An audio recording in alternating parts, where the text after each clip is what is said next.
నమస్కారం,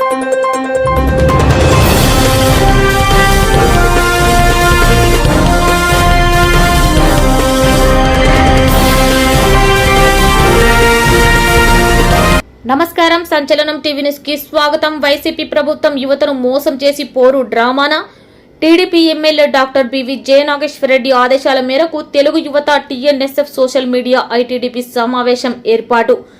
కర్నూలు జిల్లా గోనెగండ్ల మండలం గత వైసీపీ ప్రభుత్వం యువతను జాబ్ క్యాలెండర్ల రూపంలో మోసం చేసి గద్దె దిగి నేడు యువత పోరు అని కార్యక్రమం చేపట్టడం ఒక వైసీపీ పార్టీకే చెందిందని టీడీపీ నాయకులు రంగస్వామి నాయుడు, సందీప్ నాయుడు, ఐరన్ బండ భాష, నాగరాజు, రమేష్ నాయుడు, జయపాల్, రాంపురం రఫీక్ ఆరోపించారు. ఈ సందర్భంగా వారు మాట్లాడుతూ వైసీపీ యువత పోరు జగన్ రెడ్డి ఇంటి ముందు చేయాలని కోరారు. గత వైసీపీ ప్రభుత్వం హయాంలో 5 ఏళ్లుగా పెండింగ్ లో ఉన్న ఫీజు రియంబర్స్మెంట్, వసతి దీవెన విద్యార్థులకు చెల్లించకుండా మోసం చేసింది జగన్ రెడ్డి కాదా అని ప్రశ్నించారు. నిజంగా నేడు వైసీపీ నాయకులు పోరు చేయాల్సి వస్తే ముందుగా తాడేపల్లి ప్యాలెస్ ముందు ధర్నా చేపట్టాలని అన్నారు.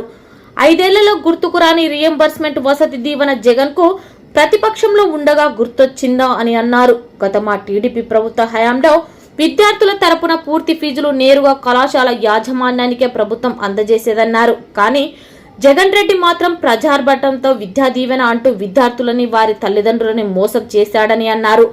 5 ఏళ్లకు ఏడాదికి 4 విడతలు ఎగ్గొట్టి కేవలం ఫీజులకే 4,271 కోట్ల బకాయిలు పెట్టింది నువ్వు జగన్మోహన్ రెడ్డి అని ప్రశ్నించారు.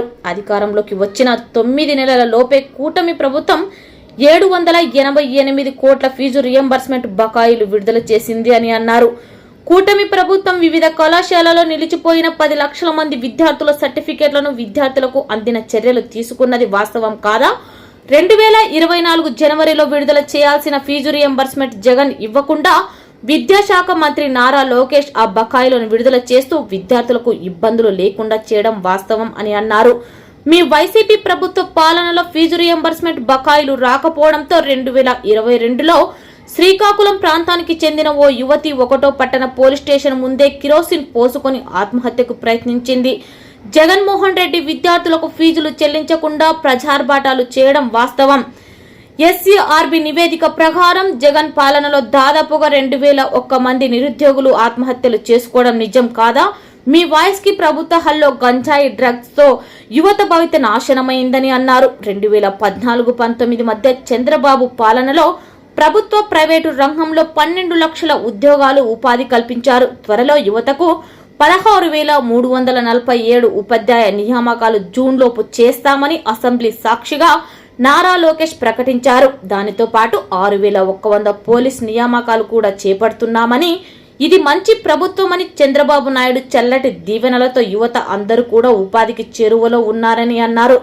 ఇక ప్రభుత్వం ఏర్పడి 9 నెలల్లోనే 6.5 లక్షల కోట్ల పెట్టుబడులు ఆకర్షించారు. 4 లక్షల ఉద్యోగాల కల్పనకు కృషి జరుగుతుందని, ఇది కూటమి ప్రభుత్వం యువత భవిష్యత్తుకు పునాది అని అన్నారు. ఇకనైనా వైసీపీ నాయకులు మేల్కొని ప్రచార ఆర్భాటాలు మానుకోవాలని హితవు పలికారు. ప్రజలందరూ గమనిస్తున్నారు, ప్రభుత్వం మంచి చేసే పనులను గుర్తిస్తున్నారు, మీ ఆటలిక సాగవని హెచ్చరించారు. ఈ కార్యక్రమంలో టీడీపీ నాయకులు పెద్దయ్య, ప్రభాకర్ నాయుడు, వినోద్ కుమార్ గౌడ్, మునిస్వామి, అంపన్న, దేవేంద్ర, నీలకంఠ, చంద్రన్న, దత్తాత్రేయ, ప్రభుదాసు, రాజేష్, శివ, నరేష్, రంగారెడ్డి తదితరులు పాల్గొన్నారు. సంచలనం టీవీ న్యూస్ తో రిపోర్టర్ జై. ఎక్కడ కూడా లేదు. ఇప్పుడు వచ్చి మేము పోరుబాట పడతామంటే నమ్మే పరిస్థితుల్లో ప్రజలు లేరు.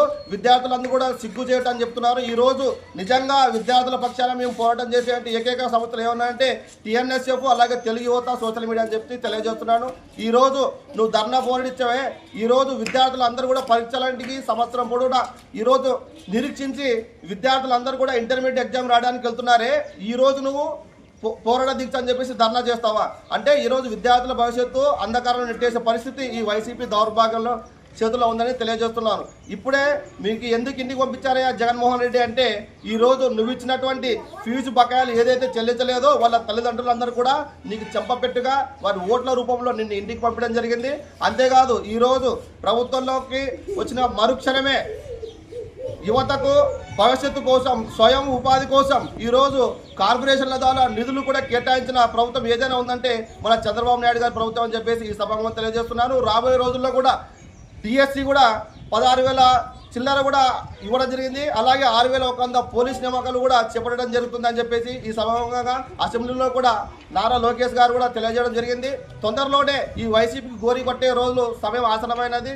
ఇప్పటికైనా మీకు చిత్తశుద్ధి ఉంటే వైసీపీ నాయకులారా, మీరు గతంలో ఇచ్చినటువంటి ఏవైతే హామీలు ఉన్నాయో అవన్నీ మీరు నెరవేర్చినందుకే ఈ రోజు మా కూటమి ప్రభుత్వానికి అధికారంలోకి వచ్చిందని ఈ సభాముఖంగా తెలియజేస్తున్నాను. నా పేరు రంగస్వామి నాయుడు, తెలుగుతో మండల అధ్యక్షుడు.